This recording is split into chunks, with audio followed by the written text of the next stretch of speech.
Hey, are we ready? Okay. Good. All right. Well, greetings to everyone. Some of you I've already spoken to, and some of you I've not. So, good evening to everyone on this beautiful Sunday evening. I don't know what it's like where you are, but here it's nice and overcast, but it's a good day because it's one that God has made for us. We're here this evening for a very, very special conversation. And I'll just give my disclaimer as I bring welcome greetings to you. I am the daughter of a mother and a father who worked their entire adult careers at the Tuskegee Veterans Administration Hospital.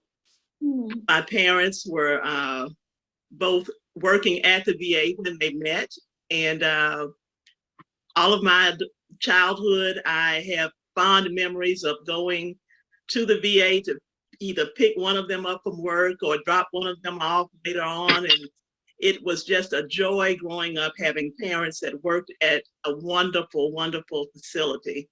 And then later, my husband of 49 years now, worked at the VA from 1976 until he retired in 2014.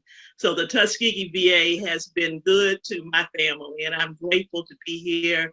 Guy asked me to host this conversation. I am delighted to do that.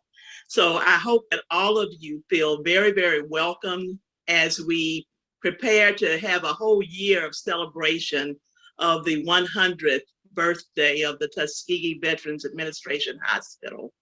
So I hope that Guy makes everyone feel welcome. And we will now ask Mr. Walter Dr. Walter. And you have Walter H. So tell me your last name again. It's Hosey, but everyone can call Walter is fine. Wonderful. We're going to ask you to give us an opening prayer. Okay, Heavenly Father, I would like to take this moment to thank you for bringing us all together. We pray for all those who are not in attendance, and obviously for those people who are here in attendance this evening, for the opportunity to build community. We wish everyone safety, security, freedom, vision, tenacity, and everything that is entailed in bringing a community and a people together. We thank you for giving us the time and the health and the strength on this Sunday. I will not say Super Bowl Sunday, it is just a Sunday. And we thank you so much, Lord, for giving us an opportunity to fellowship and all these things. I will ask in Jesus' name, amen. Amen. Thank you so much. Very, very well done for an opening prayer.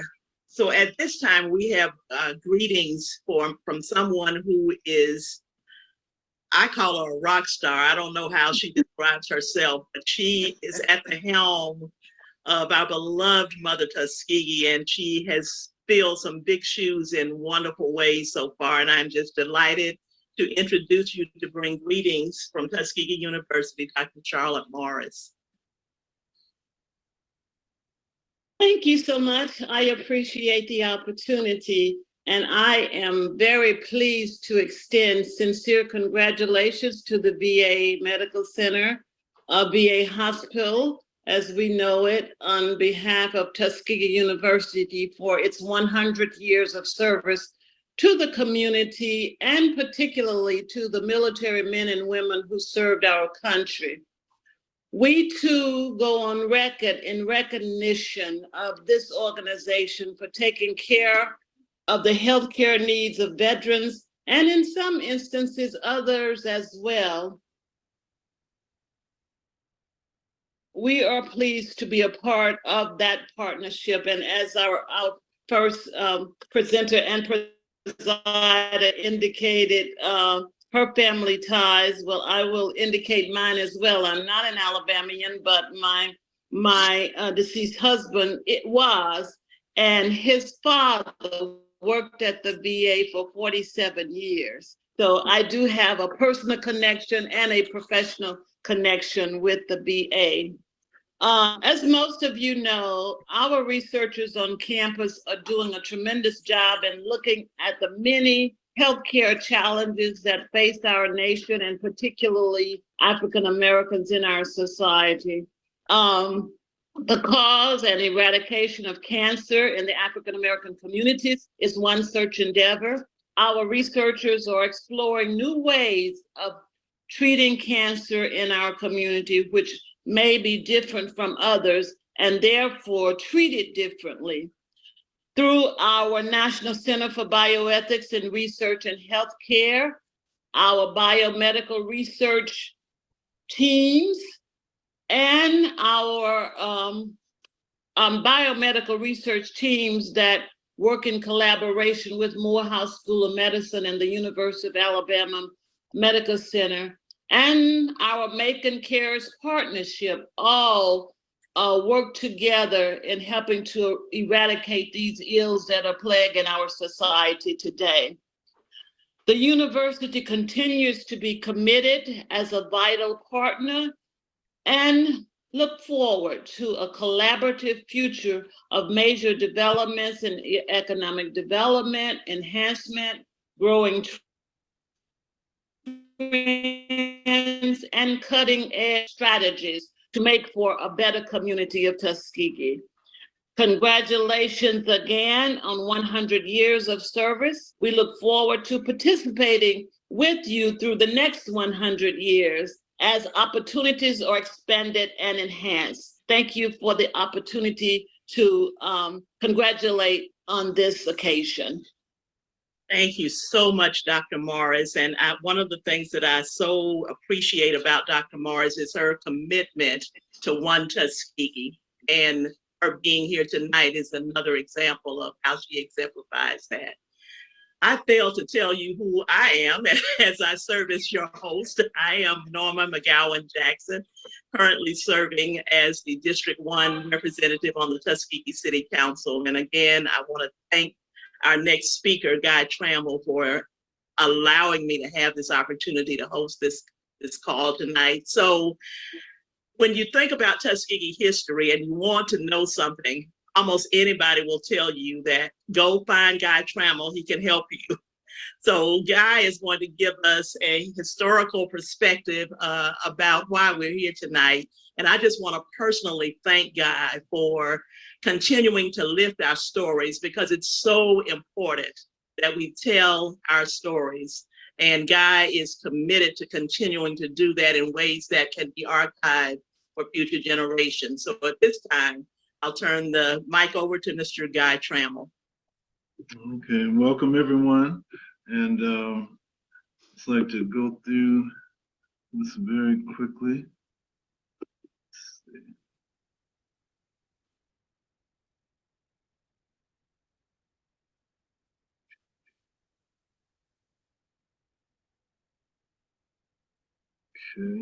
Okay. Everybody sees that? Yes. Yes. Here we go. Okay, in August 9th of 1921, the federal government ended up combining the Bureau of Pensions for the Interior Department, the National Home for Disabled Volunteer Soldiers, and the Public Health Service Veterans Hospitals into one bureau, the Veterans Bureau. And they were dealing with the fact that World War I was the first mechanized war, including mustard gas and other fumes causing respiratory distress. We also had tuberculosis to deal with and neuropsychiatric problems from shell shock with the returning veterans.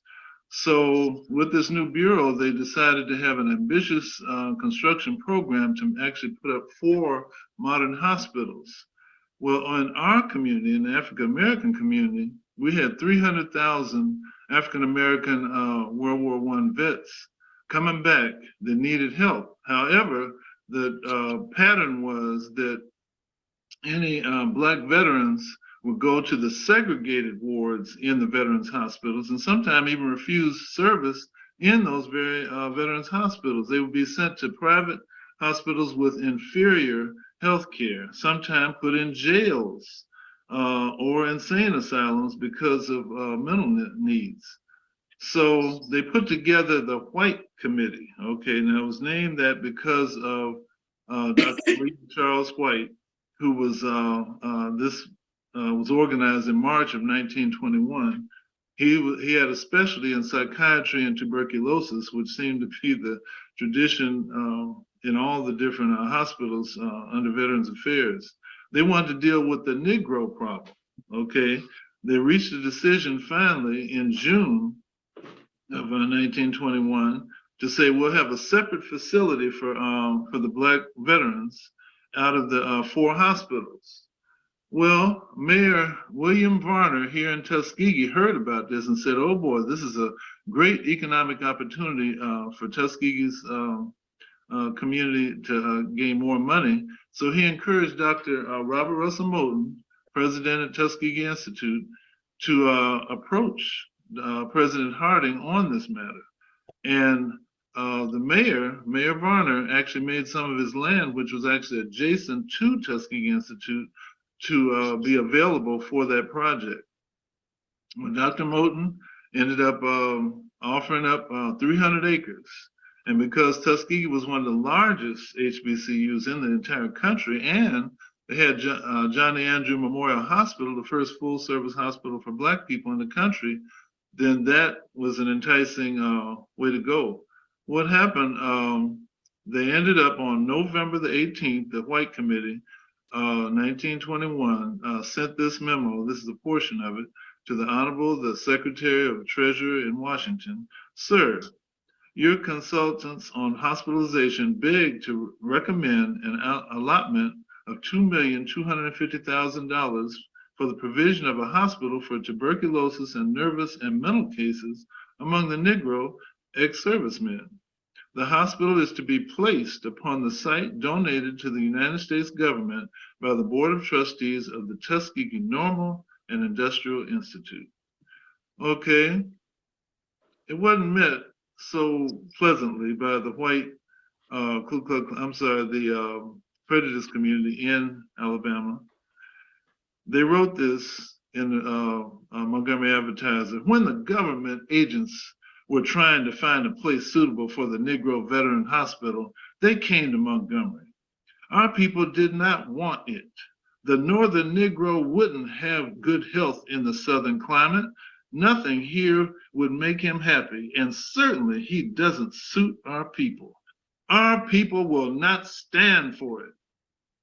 Okay, that was a white response. What about the Black groups around the country? Well, the National Committee of Negro Veteran Relief said, no. Let's build it near Howard University in Washington, D.C. And then the National Medical Association, which actually met on the campus at Tuskegee Institute on a regular basis, they even said, because they thought they were going to lose money, they said, no, put it near Meharry Medical College in Nashville. Well, NAACP Assistant Secretary voiced the opinion of that organization.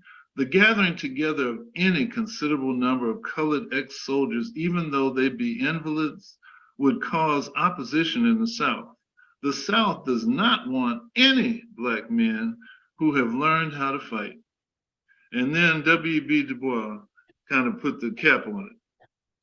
He said, Black soldiers should be cared for without discrimination in the same hospitals and under the same circumstances as white soldiers. But even if this were impossible because of race hatred, certainly the last place on God's green earth to put a segregated Negro hospital is in the lynching belt of mob-ridden Alabama, Georgia, Mississippi, and their ilk. There is no protection in Central Alabama for a decent Negro pig pen, much less for an institution to restore the life and health of those very Black servants of our nation. Well, the construction already started.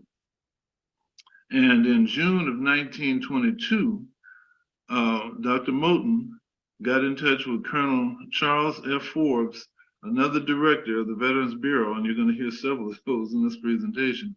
And he said, we need all Black administrators, all Black physicians, all Black nurses. We need an all Black staff because they're serving Black veterans.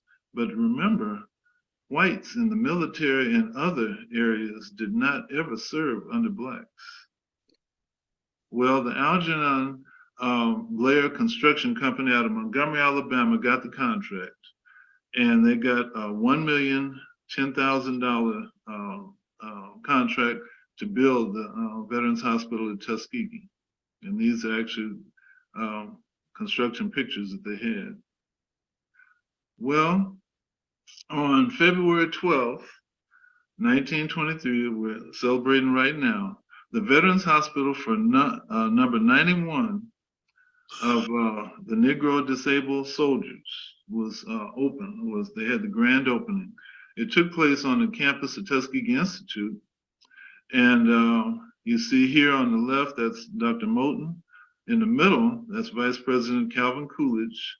On the right side, that's Governor Brandon, Alabama Governor Brandon. In the back, that's Captain Yendo. He's the aide for Vice President Calvin Coolidge.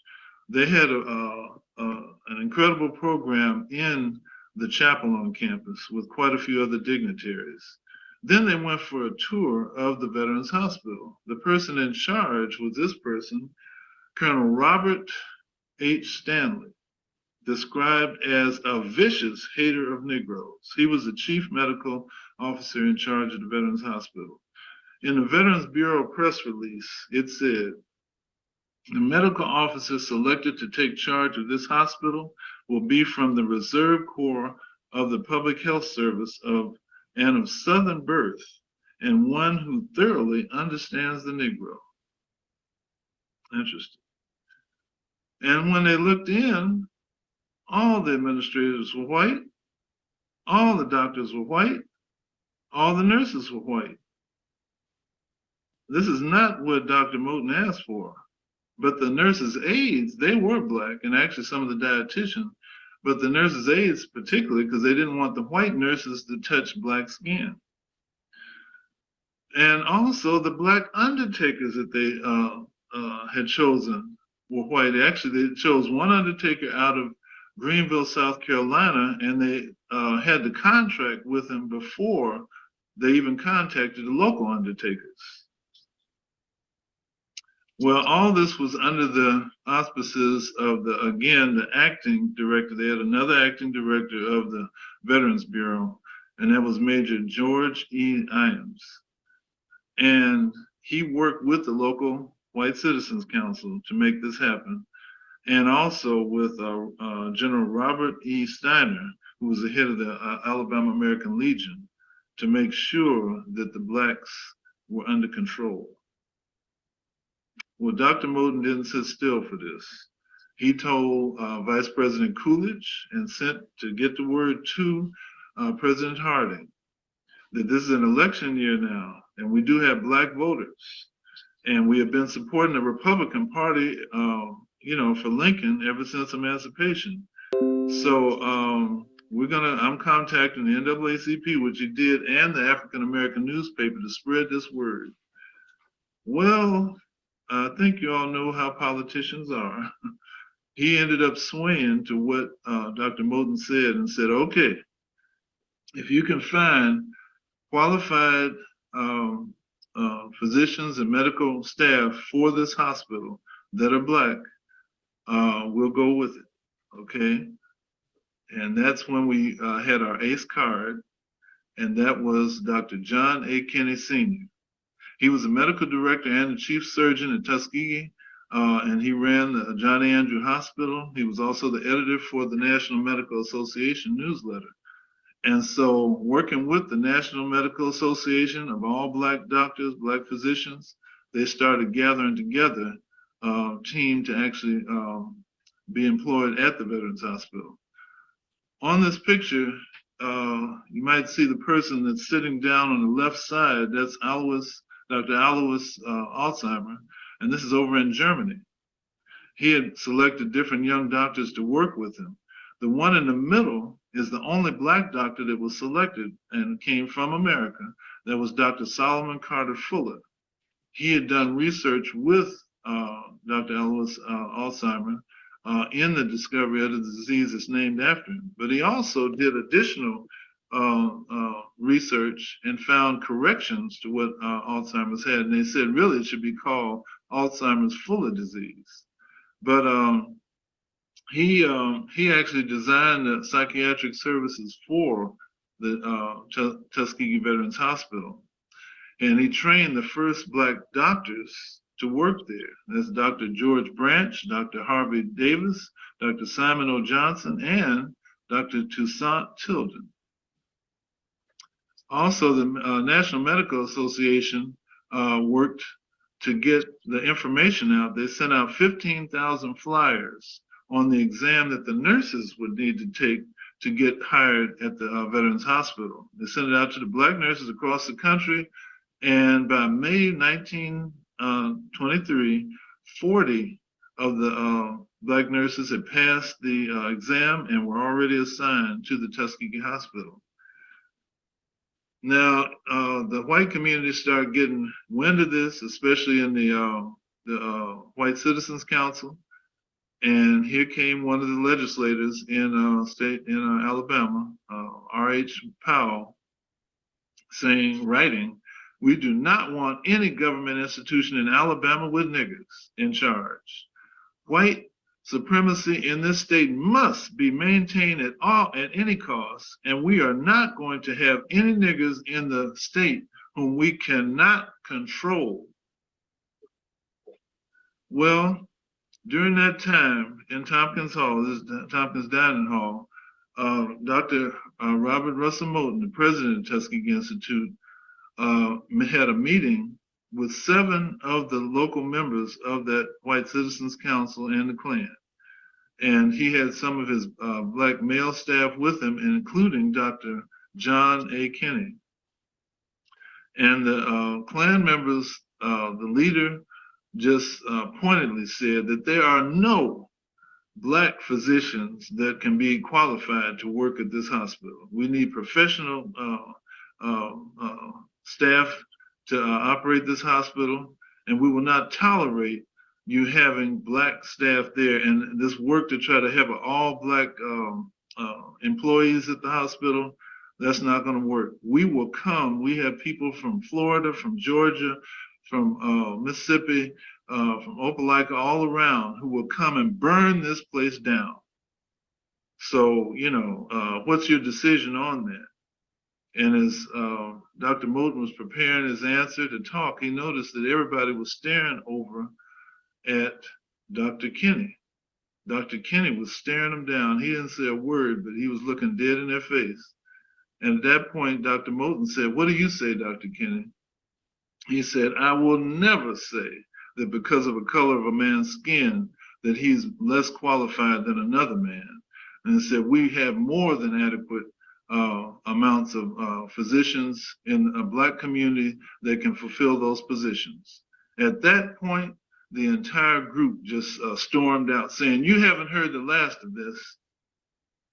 In 2 days, Dr. Kinney was in his home, asleep with his family, and he got a call. Someone had called from downtown to one of his friends, and they contacted him saying, "You need to get out the house right now."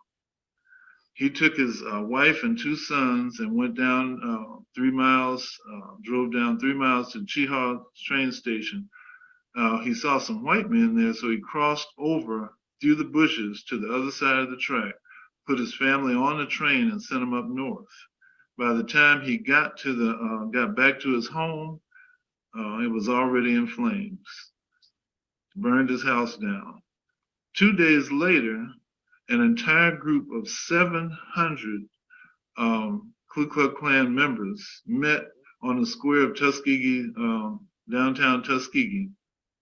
They burned a 40-foot cross, and then they started walking, storming toward the campus like an evil serpent, an evil fiery serpent.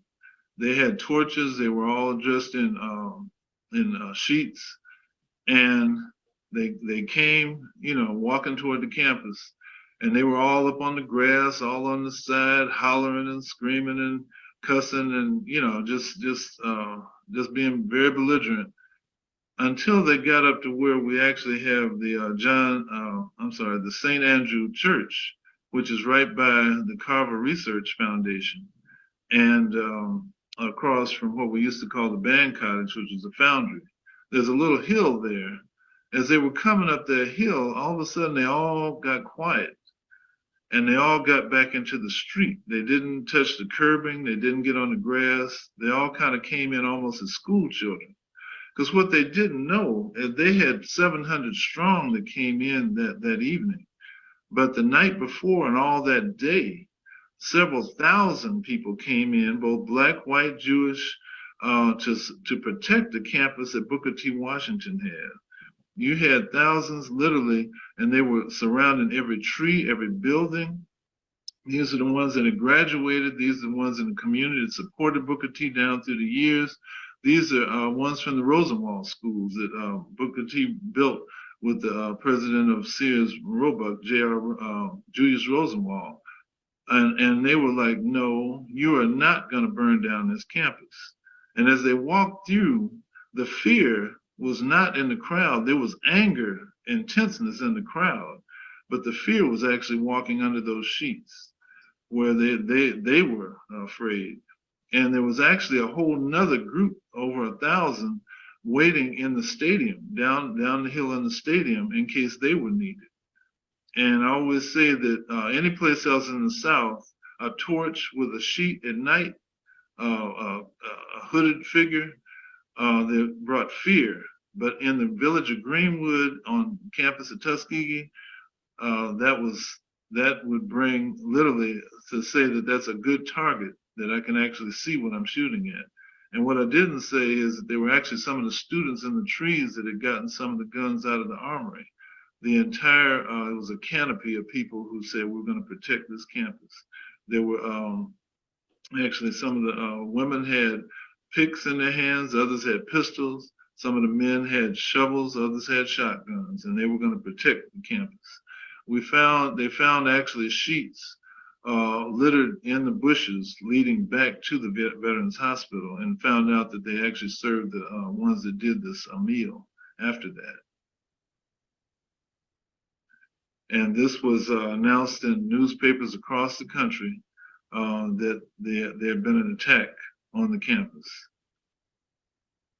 Well, finally, on July 7th, working behind the scenes, the National Medical Association did finally get the staff that they were working on. And on July 7th, 1924, Brigadier General Frank T. Hines, who again, another Veterans Bureau director, who was not going to flinch at the local white resistance, actually appointed Colonel Joseph H. Ward as the first African-American director for the Tuskegee Veterans Hospital. And he had been the vice president of the National Hospital Association. He had also, in 1910, started his own medical center for Blacks in Indianapolis. This is the first ever Black hospital in Indianapolis. And he had, in addition to that, nurse training. But his concept was to not just be a tuberculosis and psychiatric ward. He wanted it to be a full general hospital with all services for the veterans. And he also wanted an intern program for nursing students and medical students. This was the one he started in 1925, and the Veterans Administration didn't start theirs until 1946. And here you see the newspaper. I know it's a little bit hard to read. Said more than 300 employees under his control. Never before has such a responsible government position fallen on a colored man's shoulders. And so he took over the full operation of the Veterans Hospital. 464 acres, 27 buildings, 600 beds. By 1973, it had 2,307 beds, and it had even a 120-bed nursing home, 300 employees, and with medical, laboratory, and rehabilitation services offered to the veterans. And an all-Black staff, the first ever in the history of the federal government. And if you noticed on that picture on the right was the first chief nurse of Tuskegee Veterans Hospital. That was Nurse Esther Bullock. And she was equivalent to the modern day Associate Director of Patient Services. And that one that I mentioned back that Dr. Fuller had trained, Colonel Tilden, was a physician and a psychologist working at the hospital. Now, I do not understand how you can have enough time to study to become both a physician and a psychologist, but he did that. Exceptional person. These were all top of the line employees in medical practice. He became the fourth VA director, and he even researched heart disease and tuberculosis and cardiovascular syphilis.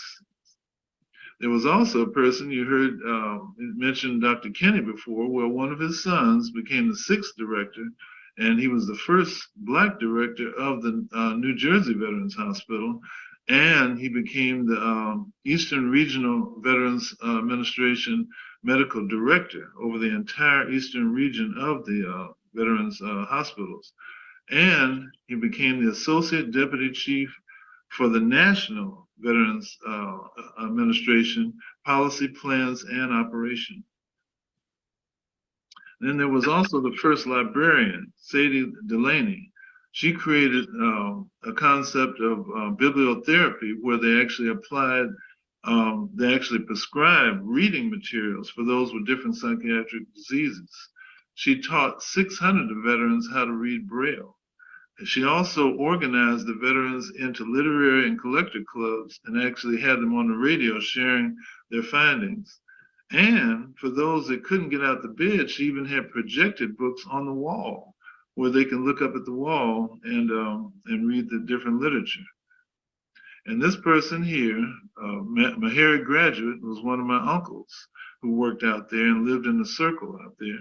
And it was Dr. Alvin P. Hall, Sr.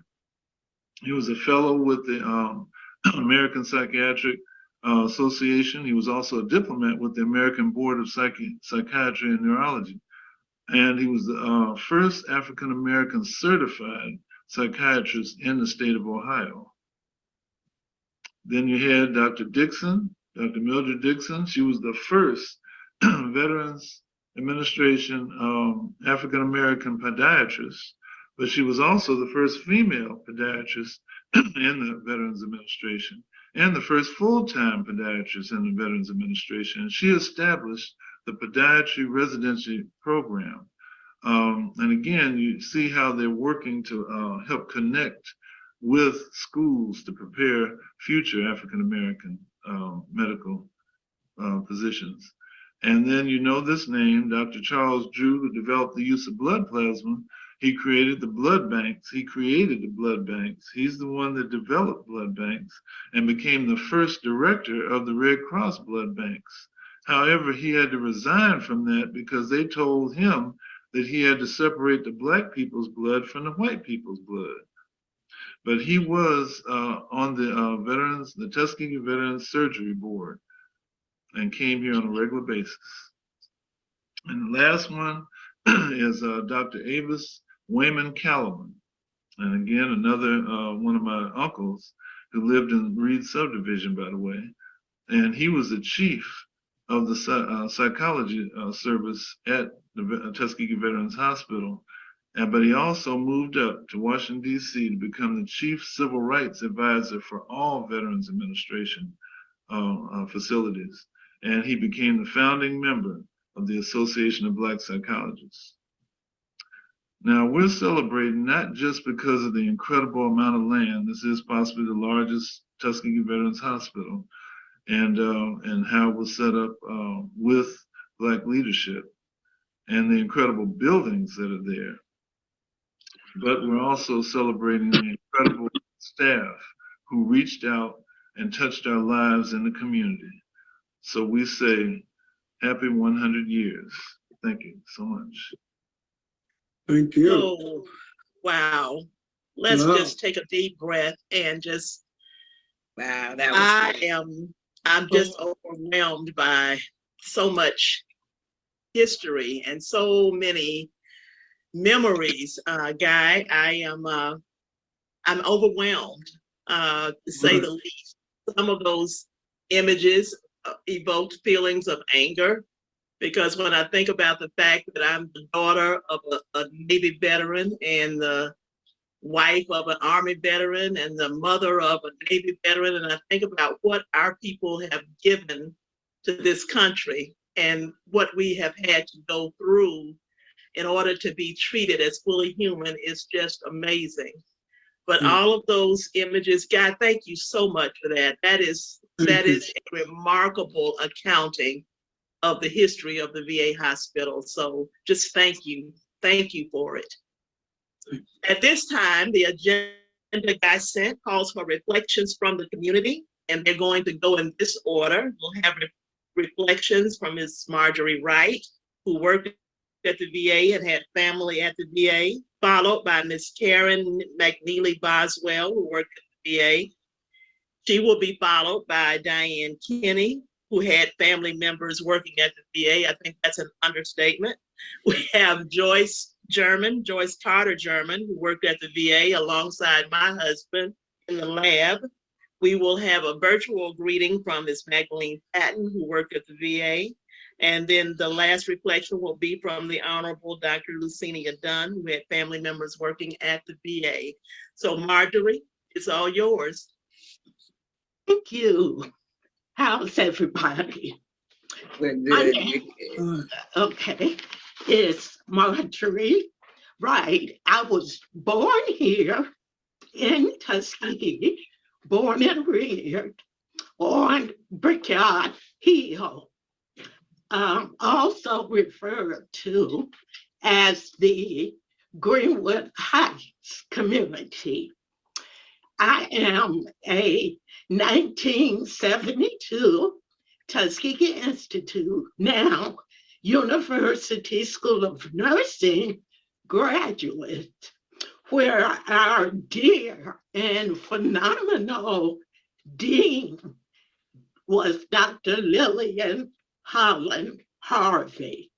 She was also the wife of Reverend Raymond Francis Harvey, longtime pastor at Greenwood Missionary Baptist Church on Washington Avenue. Upon my graduation in 1972, my first year of employment was at John A. Andrew Memorial Hospital. At that time, I was not particularly interested in working strictly with the male client. But I'll tell you, after 1 year, I made the decision to make the transition to Tuskegee VA Medical Center. You may ask, well, what prompted you to make the move? More opportunity for upward mobility, continuing education, and of course, more money that helped. My mother, during the, I believe, entire time I worked at John Andrew, she'd present the question, Marjorie, when are you going to work the VA? Marjorie, when are you going to work the VA? I'm so glad. She was like a thorn in my side to help me make that decision. I was familiar with the VA growing up because my grandfather was a World War I veteran and he was employed there. My father was a World War II veteran and he was employed there also. Subsequently, both of them had final life care at Tuskegee VA.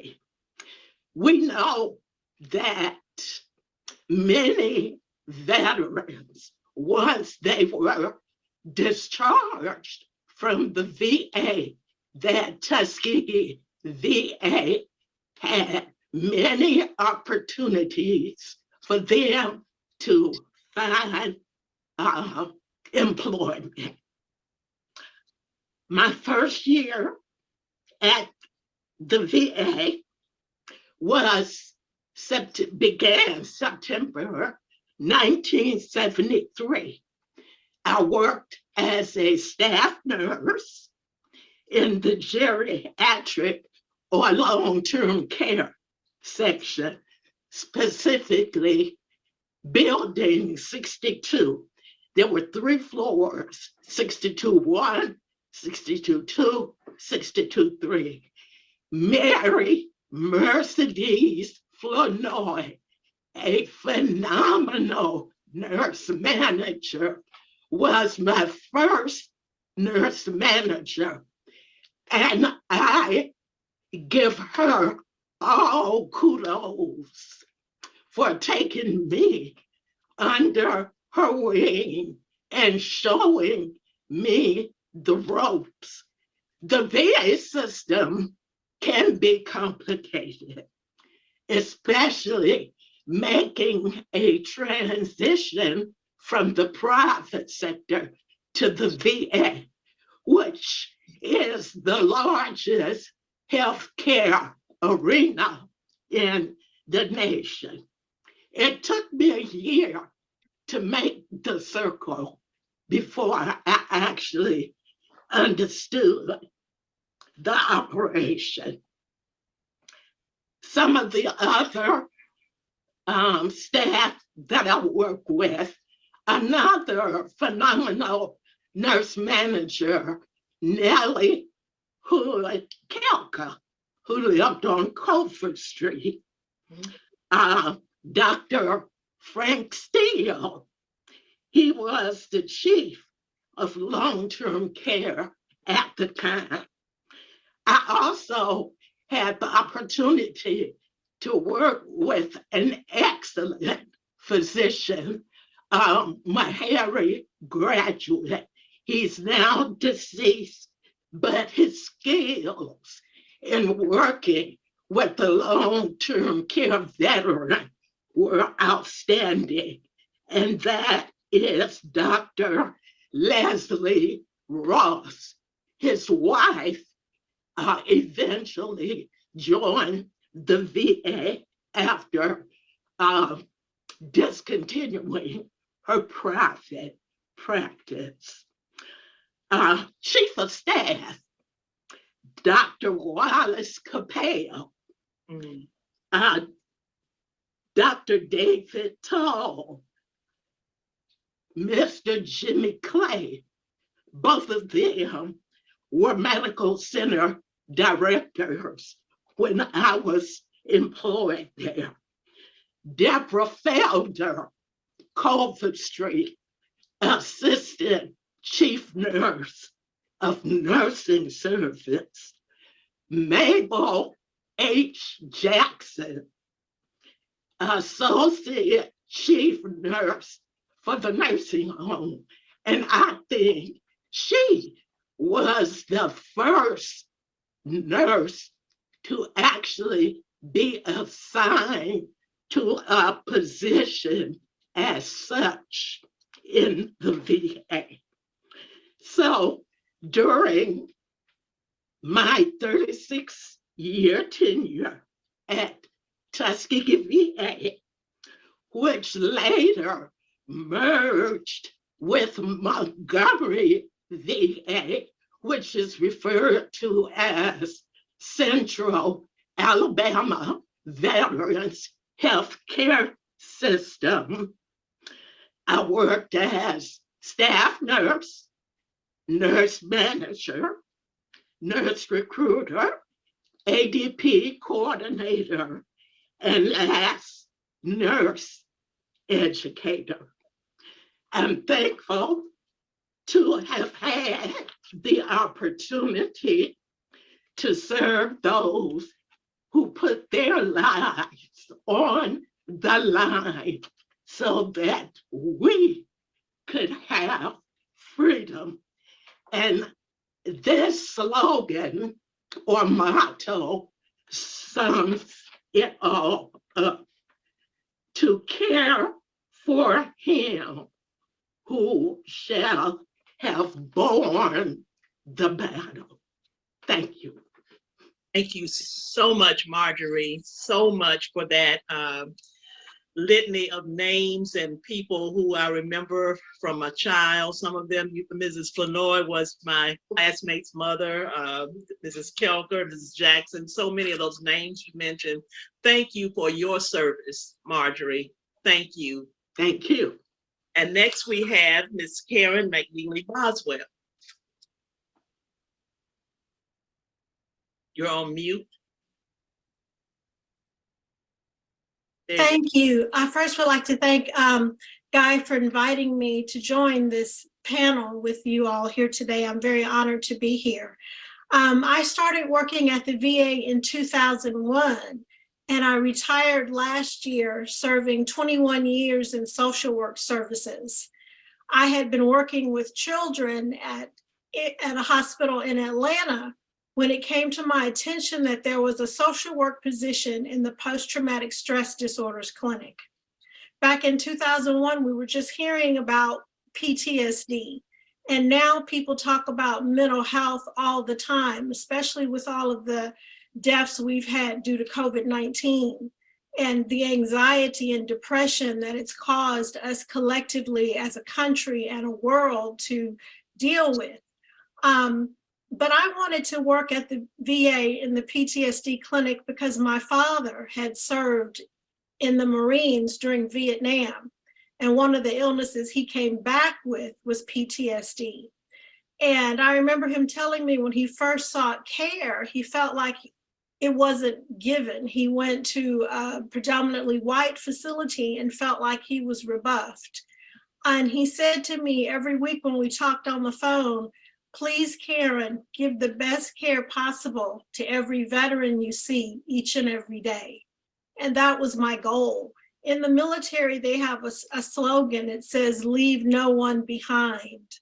And in the PTSD clinic, we tried to let the veterans know that it was okay to talk about your mental health struggles. It's okay to say you need help. And one of the slogans the VA later developed was, "It takes the courage and strength of a warrior to ask for help." And it was my privilege to serve in the PTSD clinic when I started at the VA and also when I retired from the VA.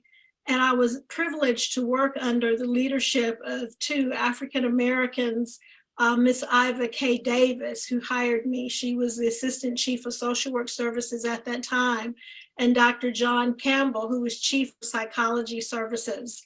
Both of them were very nurturing and exposed me to opportunities to learn and attend conferences and just to become really familiar. I had the family experience of growing up with a veteran, but just to become familiar with different treatments that allow veterans to open up and talk about what their wounds were, what their memories were, what their nightmares were, so that I could be of service to them. After serving in the PTSD clinic, I served in the outpatient clinic for about 1.5 years and got exposed to veterans suffering from other type of illnesses. And then when the war in Iraq and Afghanistan broke out, the VA decided they needed to give services to the veterans that were returning from war. One of the things in the mental health field that they've dealt with for so long was the phrase that Guy used, shell shock. And nobody wants to be labeled with, "I have shell shock."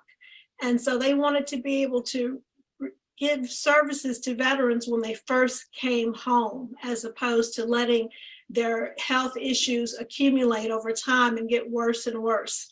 So I became the first coordinator for services for veterans returning from the war in Iraq and Afghanistan. And I was pleased to be able to do a support group for the military police unit that served here in Tuskegee because they lost one of their own, Sergeant Aubrey Bell, due to a suicide bomber. And every week, more guys from that military unit would pop up in my group. And I was very felt very gratified and humbled that they trusted me with their stories, that they trusted me with their wounds, and they were able to feel comfortable enough inviting other veterans to come and join the group. One of the things I asked them was, what do you need? How can I be more helpful to you in your everyday lives? And they said, if you could explain what we go through to our wives, that would be so helpful. And one of the things that was a joy for me to do was to organize a wives support group. And one weekend to come in and have them do a couples session together with their spouses, and to be a part of something called the Vet to Vet Peer Program, which allowed veterans who, after they graduated from PTSD services, that they could become peer mentors for the younger guys or guys who'd never come in to seek mental health care. So it was just a privilege to be able to do that. From there, we started hearing all these news reports on 60 Minutes and Dateline about the tragedy of suicide among the veteran population. So they developed a suicide prevention program within the VA, and I was selected to work as part of that team. And at that time, they didn't have a national program. Each VA had to make up their own program. And so we were trying to copy the best practices we saw at other places. And we developed a program to train all of our staff, from whether you worked in housekeeping or podiatry or ideology clinic or primary care. What questions do you need to ask someone? What signs do you need to look for to see if someone's in distress? And then refer them to the appropriate staff. And so it was an honor to be able to do that for 14 years. But after 14 years, I realized that I wanted to go back and not see people on the extreme end of distress, but to go back and help people that were suffering from major depression and PTSD. And so that's what I did the last 2 years of my career at the VA, was to reach out to veterans from all generations of war, from World War II to Korea, to Vietnam, to Desert Storm, in Iraq and Afghanistan, and let them know that you can survive PTSD, that you can heal, that you can recover, and that your families can be a part of that recovery. He mentioned Chaplain Bailey earlier. Chaplain Bailey, with the chaplaincy service and social work services, were blessed to receive money to do something called the Weekend Warrior Weekend, where we would invite couples to come on weekend retreats and just teach them enhanced communication skills so that they would know how to share what their struggles were with each other and be able to openly know what's going on and be able to get some healing in their marital relationships. And it was really a blessing to have an opportunity to serve in that way. And so I would tell the veterans all the time that if my dad could recover, you can too, to give them that hope that you can get better, that you can be a better husband, a better father, a better grandfather, a better son, that you can still have joy, even if you've seen so much heartbreak. And to me, that's what the VA did, was to allow people to reclaim their lives, And so I was just so proud and humbled to be a part of that, and thank the VA for allowing me that opportunity to serve. Karen, thank you for your story. I wasn't aware, but I am very appreciative of what you did in terms of the service you gave to the veterans. I have to tell you that I almost burst into tears when you mentioned Aubrey Vail. Aubrey Dale Vail was a student at South Macon School. I had the privilege of teaching him the one summer that I taught summer school. He was going into 4th grade, and a more loving, caring, unloving young man I've never known.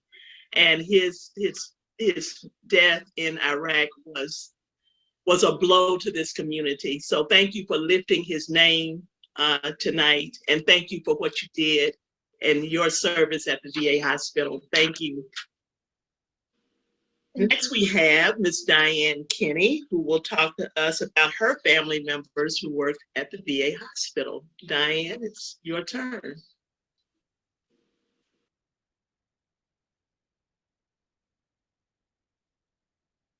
You're muted, Diane.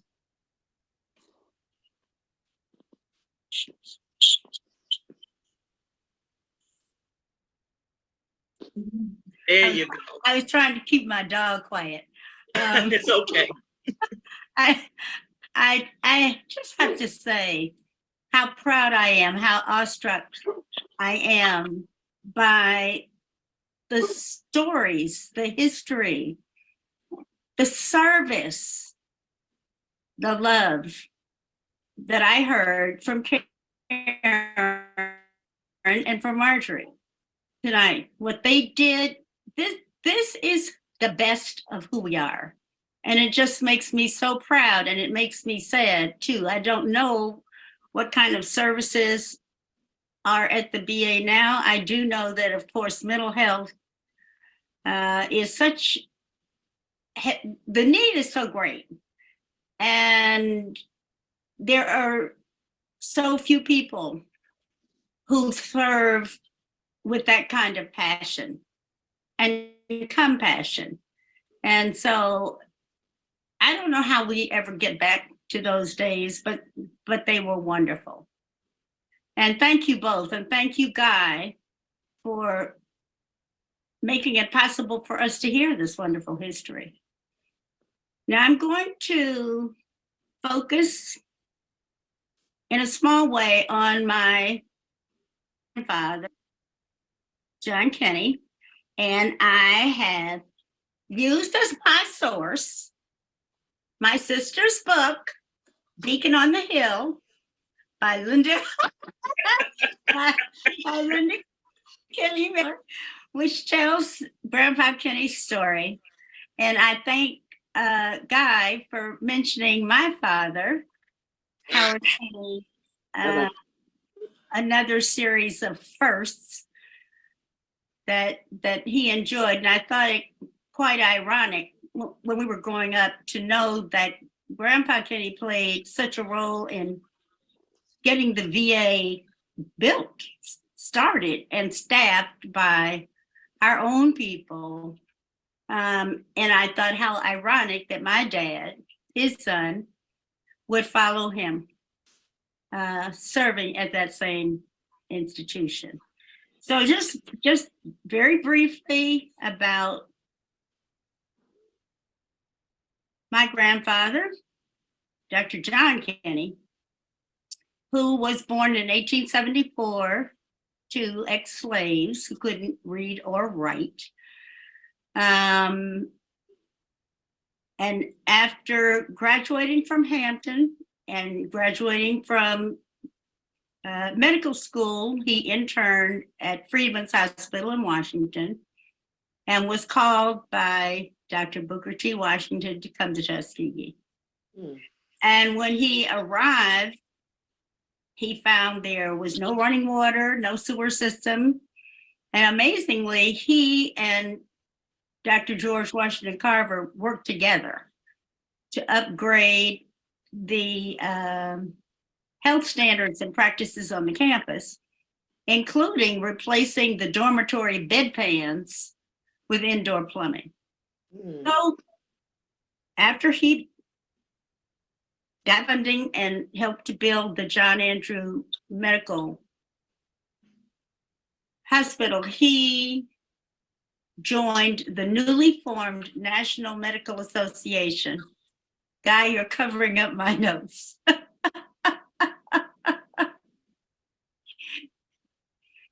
Thank you. So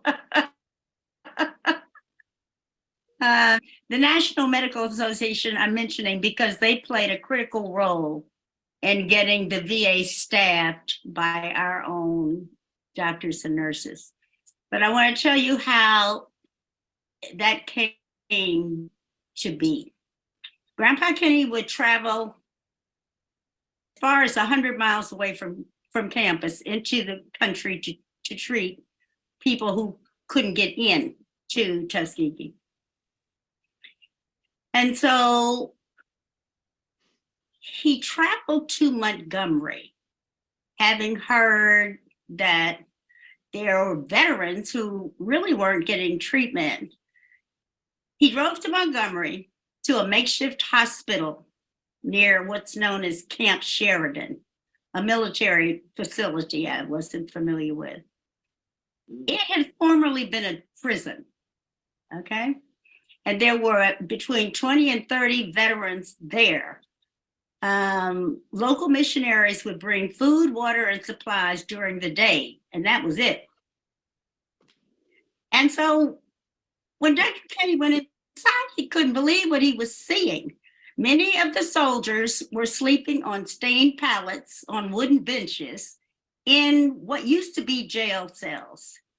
He approached one of the soldiers, who appears sicker than the rest, introduced himself, saying, "Here, look after you." He called out for somebody to bring some water and was told that the water that the missionaries had brought that day was gone. There wouldn't be any more till the next day. So he was in shock, but he assured the men, "I'll be back." Down the road until he came to a country store. He was prepared to spend all the money he had, but he didn't think he had enough to buy all the things that were needed for these 20 to 30 soldiers.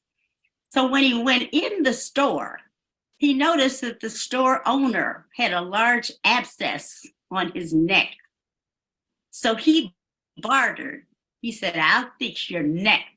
I'll get rid of that abscess if you'll in kind add supplies and food." So he went back to the jail, makeshift hospital, and loaded with boxes and bags of food. And they were so shocked that he came back, they said, "We didn't really think we would ever see you again." When he got back to Tuskegee, he told everybody what he had seen that day. And he got his fellow colleagues at the National Medical Association involved. He let them know what was going on with our veterans and how disgracefully they were being treated. And they caused such an uproar that it came to the attention of the Veterans Bureau in Washington. The Treasury Department was instructed to establish a hospitalization committee to recommend a solution.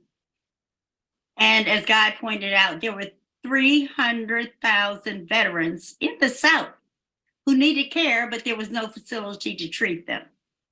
So President Hart's administration thought the solution would be to build a hospital and build it here for the reasons that Guy explained.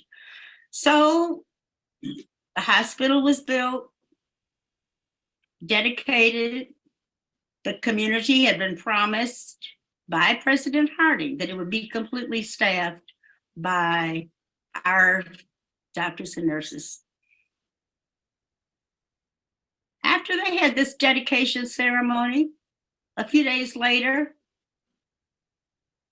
Dr. Moden and faculty were in a staff meeting, and the secretary came running in to say, "You got to listen to this. You got to listen to this." She had the radio. And the spokesperson for the Veterans Bureau was making an announcement that the hospital in Tuskegee would indeed be staffed by whites. And so there was, needless to say, a huge uproar among the faculty and among Dr. Moden. And they petitioned, they sent notes to President Harding.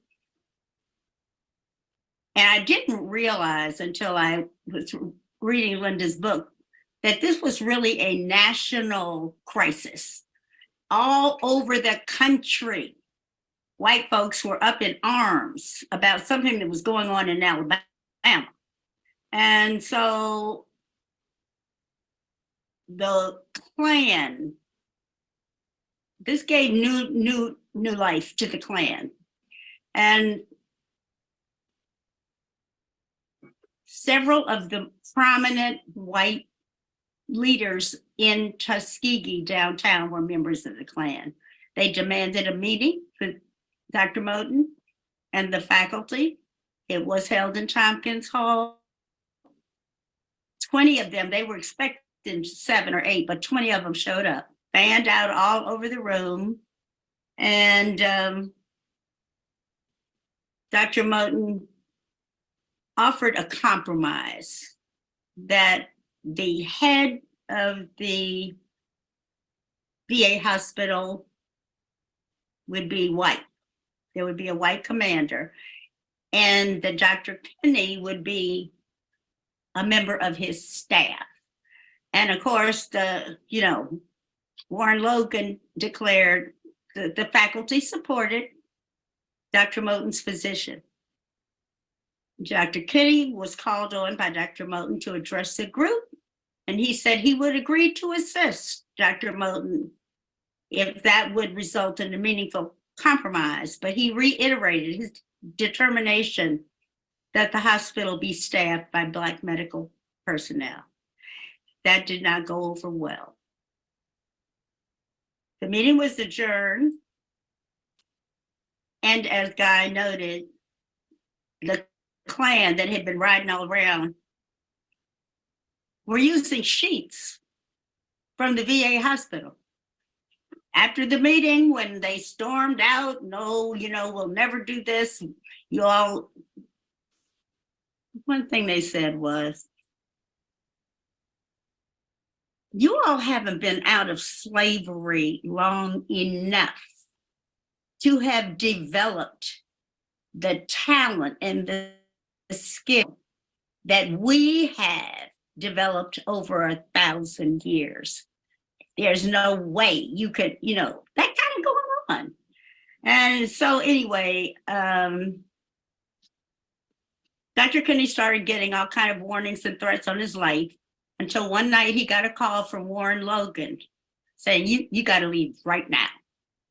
At that time, there were 4 kids. He and his wife got the kids up, packed a few things, piled in the car, and went to the train station at Cheehaw. No lights on, no headlights on, nothing like that. Parked in the bushes. And when the train pulled in, Grandpa Kinney was around on the other side and sneaked his family on there. But he saw the conductor pass a long box to these 2 white guys that were standing outside the train. So by the time Grandpa Kinney got back in the car and the train had pulled out, he saw these 2 guys. They opened the box and it was full of guns and ammunition. So, he made it known that if his presence in Tuskegee was the deal breaker, to leave. And there was quite agreement that would be a good idea, and that later he would come back. So he did leave Tuskegee to Boston to reunite with his wife and his children, and came back to Tuskegee years later. But it just goes to show what our ancestors, how we got to where we are. And I don't know, quite frankly, I was going to ask Karen this, what mental health facilities, or whether there is anything of substance. I remember a couple of years ago, the Secretary of Veterans Affairs came here and made speeches and gave interviews and promised to really make a huge investment in our VA. And I haven't heard anything since, so I don't know. Perhaps, Guy, when the VA writ large has their celebration, there will be some commitment made to Tuskegee, which was promised. So we will see. But we have a glorious history here. We really do.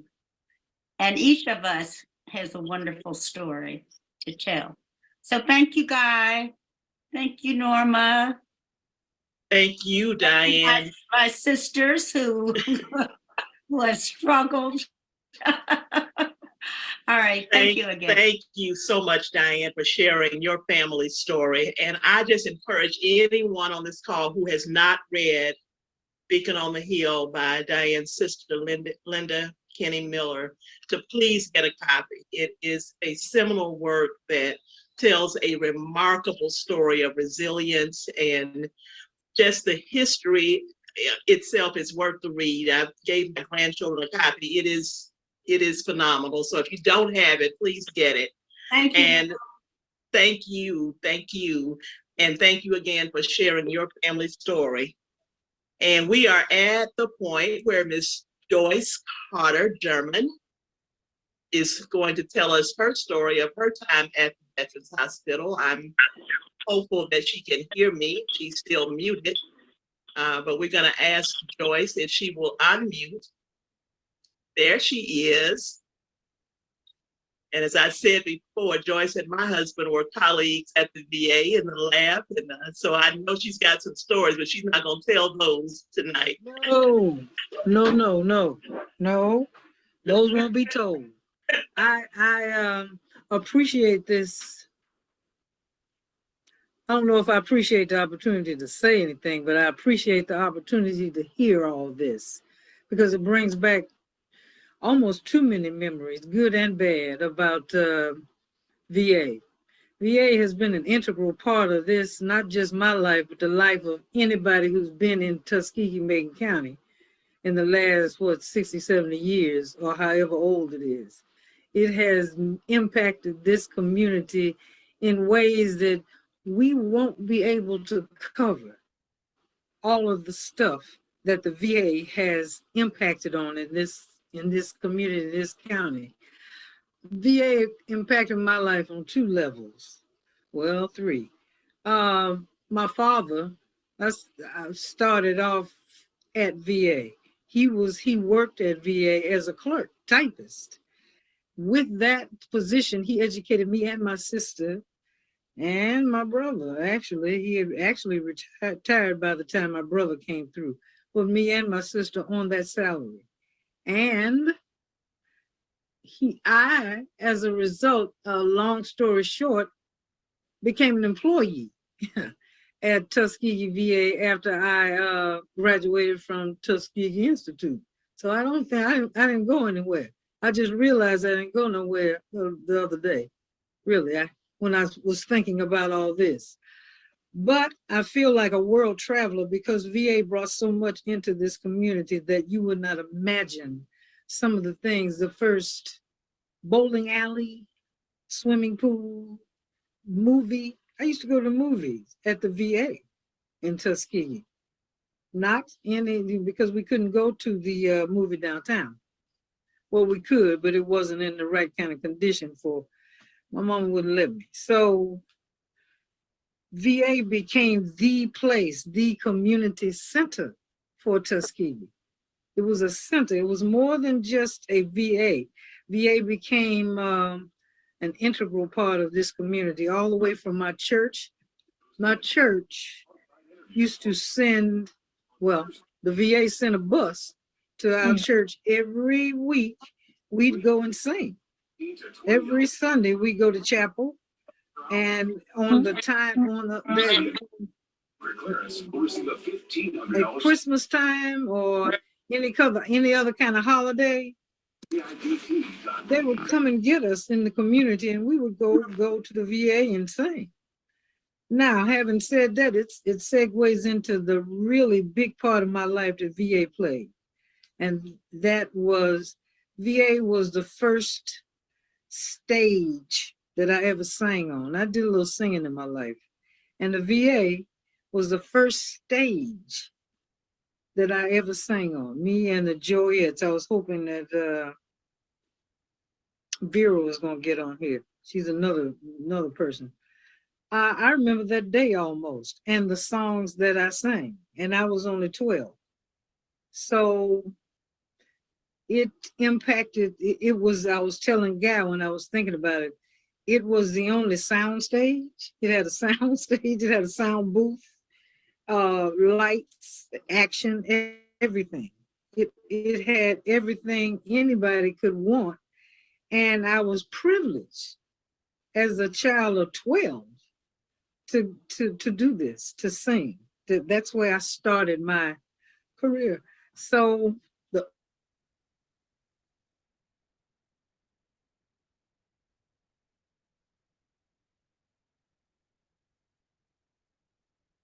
stayed home most days. That's where Norma's husband and I were co-workers. Uh, so so I have too much to say about VA, and I'm just gonna stop there because on those two levels, between affecting and infecting my life for just about all my life, it hasn't done anything for me. So a beautiful place to be. It was family, much more than just a place to go and work.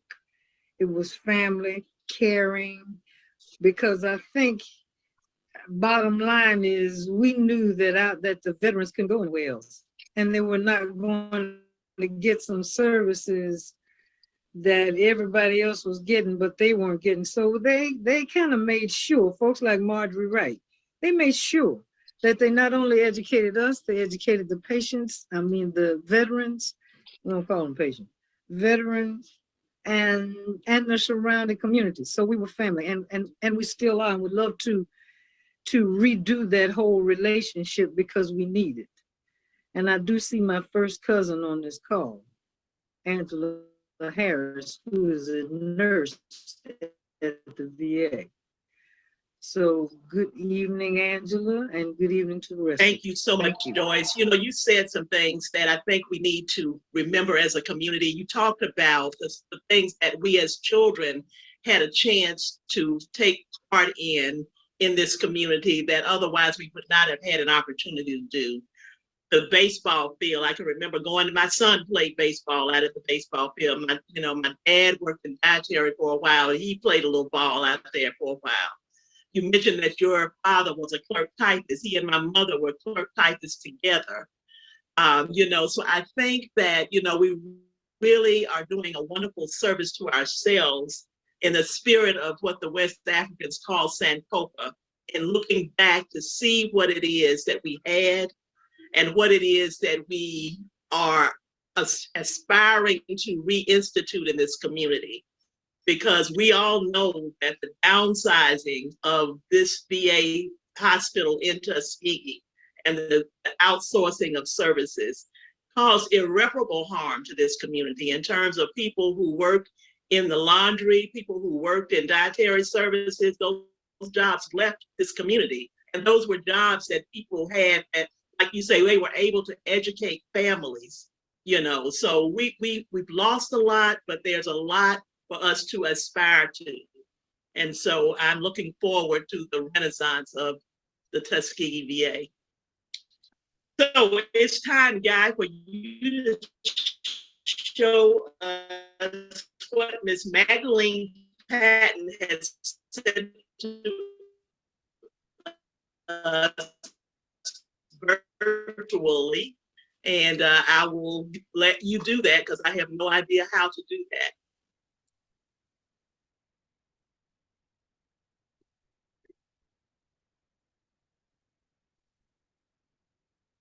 We need to restart the recording though. Can we record this?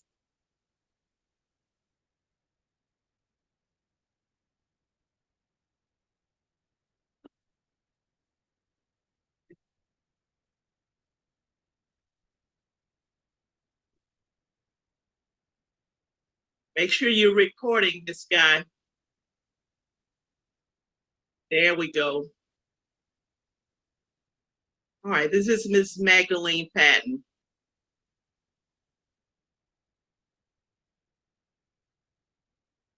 My name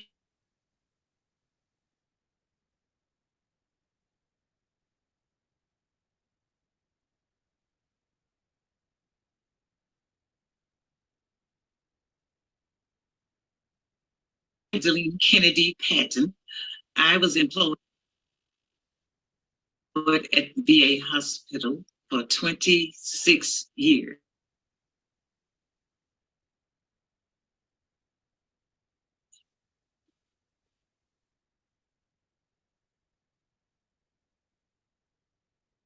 Administration, many things happen. First of all, we combined, and most of all, we combined with the VA hospital in Montgomery, Alabama.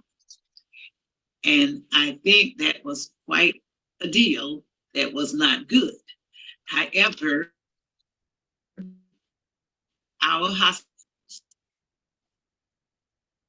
at Tuskegee has so many buildings, and they have all the services that we need to take care of the veterans. But for some reason, we were combined with VA Montgomery, which only has one building and a few services. I worked as a cashier to pass out checks, pay the veterans, and take in money for all the veterans. I served in a good capacity. I loved it. I enjoyed it for 13 years. Then I was transferred to the Human Resources Department, where I still loved it. I was able to let people know what jobs were available and just try to encourage them to apply. And so many of them came through while I was there. I know there was a recreation department.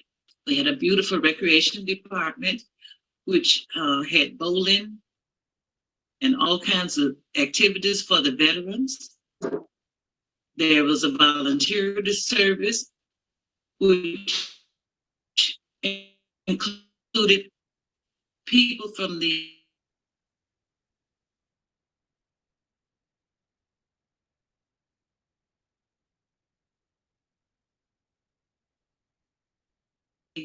community.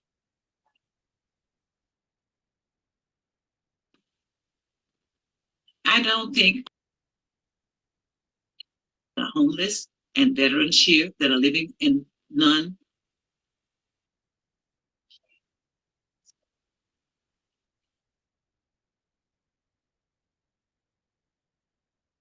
houses that are not in good shape.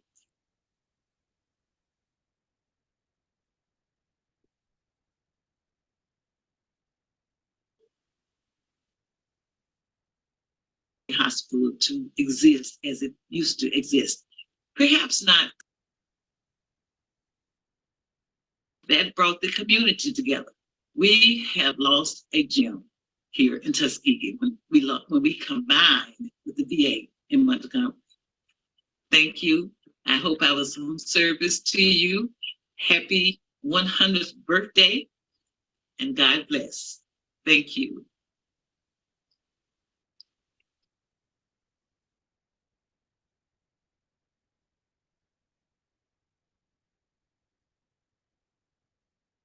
Okay, so in her absence, we thank Ms. Magdalene Patton for sharing her memories of working at the Veterans Hospital and for confirming some of the things that we'd already said previously. Now we will have the Honorable Dr. Lucinia Williams-Dunn share her story.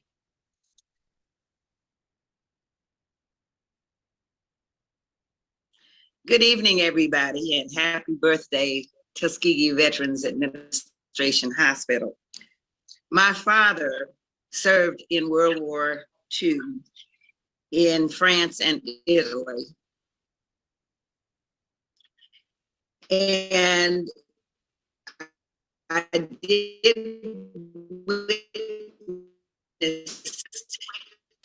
some of the PTSD from him when I was a little girl. When he returned home, he used to wake up screaming. but somehow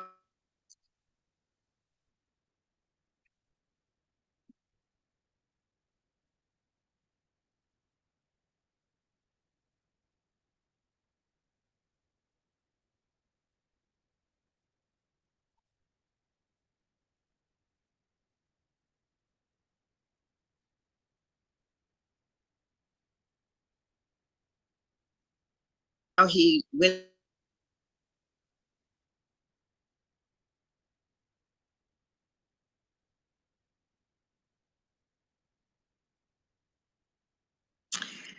I was 4 years old when we arrived on Scott Street at the Major Ghana house. When we became friends, found out that both Norma and I had lived in that house when our parents were young people with young families. In fact, at the Major Ghana house is where I learned how to read, and I started reading when I was about 4.5 years old. My mother taught me how to read, and that was a joy for me because I love and still love to read. But my father started working out at the VA hospital in the social service department. I do have some great pictures of him and the people that he worked with. A lot of what we've already heard brought back so many memories for me.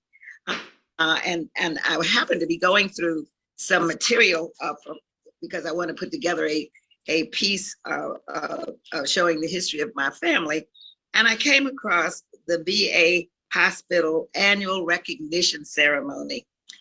It demonstrated, and this happened on Thursday evening, May 2nd, 1963 at 7:30 p.m. But what was important was it showed how the community and in the Tuskegee VA hospital joined forces. It was one big family, Tuskegee Institute, Tuskegee VA hospital. I don't know if there's anybody.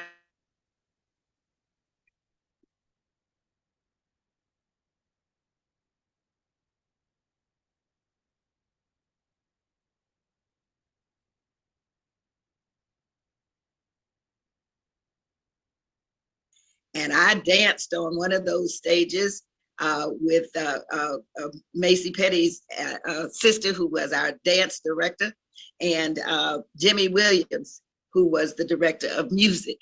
And so it was not an amateur hour, let me tell you. It was a grand professional program, and everybody looked forward to having getting involved in music under the stars. It showed the talent of the VA hospital, VA veterans, as well as the community and Tuskegee University. I want to just talk about that baseball team because I've heard several mentioning of it. My father was the second baseman for the VA hospital baseball team. They were awesome.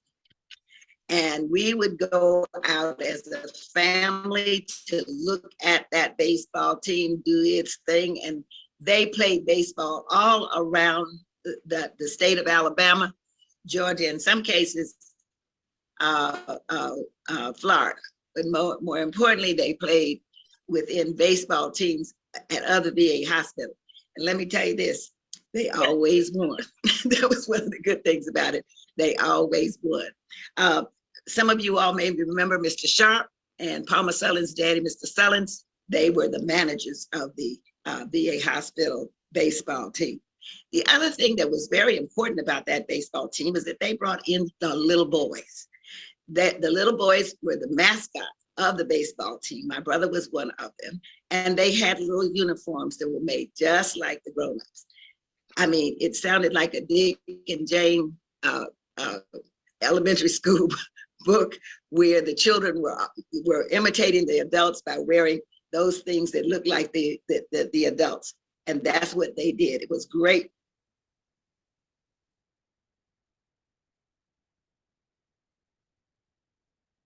You need to restart the recording again. It was also a place where I was involved in television, so I knew how to start this thing all over again, right? Okay. It was also a place where children hone their skills. And I think that Joyce started talking about that. We all danced on that stage. We all sang on that stage. We all had plays on that stage. All of it was to entertain VA hospital veterans, but it was also a place where we learned how to be whatever we wanted to be at that particular time. I have to bring into focus the fact that the young people learn stuff, and I'm going to bring up some other names. Robert Bobby Owens, who was a guitarist, and he eventually became a member of the Alabama Jazz Hall of Fame. Horace Carney, who is a pianist, composer, choir director, chairman of the Alabama A&M Music Department. He is also a member of the Jazz Hall of Fame. Howard Nicholson, a saxophonist. He is a regional jazz artist, and he lives primarily in the Atlanta area. And Paul Carney, who lives in Tuskegee, is a jazz drummer. The reason that I bring them up is because they, and I cannot remember his last name, but I call him Mr. Horace. Some of you may remember him. He allowed those kids to come in and practice their music. And as a result of that, they started playing with adult bands when they were in the 5th and 6th grade. I know that sounds like it's crazy, but they actually did that. So between Mrs. Nicholson at Chambliss Children's House and the VA hospital, they learned their instruments, and they were darn good with their music. They also were part of the Debonair Band, which my father and Dr. George Franklin, who was a psychologist at the VA hospital, they organized that jazz band, and they were also a dance band. And it was comprised of people who worked at the VA hospital, who worked at Tuskegee University, and people who were a part of the community. The other thing that I think that needs to be focused on is the volunteer services that came about as a result of people in the communities who volunteered their hours. And I was just amazed when I looked at the program, and I just have to share this with you all. And some of you all may remember Mr. McDonald. Yes. I think he was a member of Greenwood Baptist Church and very active in the church, but he was the director of the volunteer service. McDonald's were at Bowen Methodist. Was it Bowen Methodist? Okay. Well, I remember he was a member of the church, one of the churches in the community. And it illustrated the involvement of the community. And let me just share with you that the individuals were actually recognized, and they got plaques and medals and all kinds of things for being a part of the volunteers. And that included the Volunteer of the Year, both adult and youth, the best attendance by members of veterans organization, and they've had hours of service. And people work like 5,000 hours, 1,000, 1,500, 750, 500, 300, and 100 hours. And they all got recognized for that. The organizations from the community that were involved was Alpha Kappa Alpha Sorority, the American Legion Auxiliary, the American Red Cross, the Syriac Club, the Delta Sigma Theta Sorority, Omega Psi Phi Fraternity, Salvation Army, Tuskegee Institute, the United Voluntary Services, Veterans of Foreign Wars, Auxiliary, and Zeta Phi Beta Sorority. All of these organizations came to share with the veterans and the families. I have to say this about the kind of family environment that they cultivated at the VA hospital.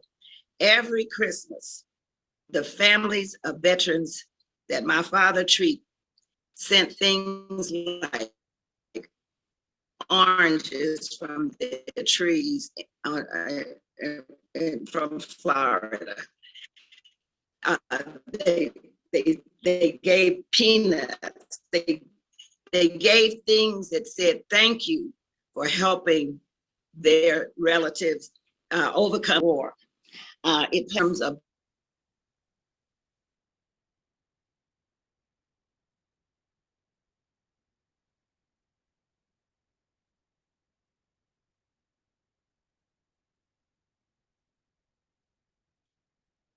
Okay, Guy, okay, thank you. I'm going to talk about the concept of integration. Integration was a policy that we all thought was really good. And in some ways it was. But for us here in Tuskegee, it did not go very well. Because we had such a large contingent. I was just fascinated by the history that Guy shared with us. And it made me think about certain things. Number one, we fought to make sure that our Black veterans had a place to go. That's a very important thing. Secondly, we fought hard for our professional people to have a place to work. And we stood up against injustice, and we stood up against the Klan. We need to really look at that and understand how important that was. The final thing about all of this is when we see things happening, and there were people inside of the VA hospital that helped those folk who have been trying to undermine the Tuskegee Veterans Hospital for decades. And they finally succeeded, and they did it under the umbrella of, and I think Meg Patton talked about it, and that is the reorganization of the VA hospital system. What sense does it make to take a big, huge campus and take it down to one building in Montgomery? And so many people lost jobs. So many people could not give their children the education that they would have had it stayed here. It was not a good thing for this community. There is no question about that. What did that mean for us? We got a lot of buildings down at the VA hospital that have absolutely nothing in it. And I think they started trying to repair those buildings because of the 100th year birthday celebration that they knew was going to happen, and they didn't want to look bad. I'm sorry to say that like that, but I believe that that's what they're doing. And we have 300, 400 acres actually that's really just bare. Nothing really is happening in the way that it had before. We were a family. We had the kind of relationships that you dream about between institutions, between individuals, between communities. 100 years, yeah, that's a great thing. We have buildings that are 100 years old, basically, but we don't have the VA hospital like we used to have. And I don't know how we bring it back.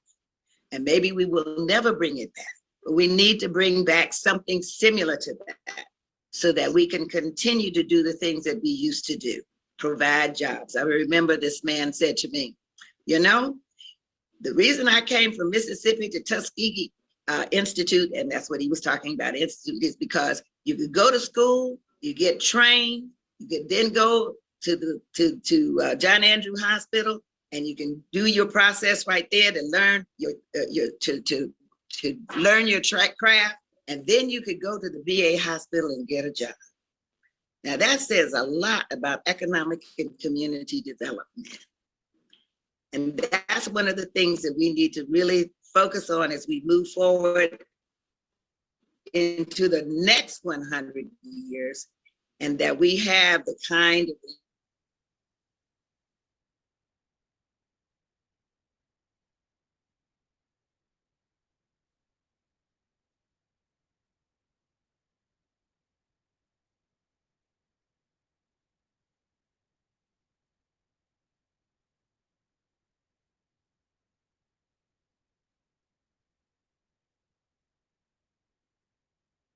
may be my answer.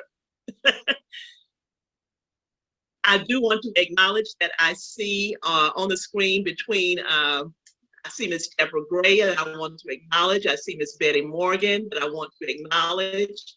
I see Ms. Vera Smith that I want to acknowledge, Ms. Deborah Holston, Denise Hicks, Angela Harris, Marian Garman,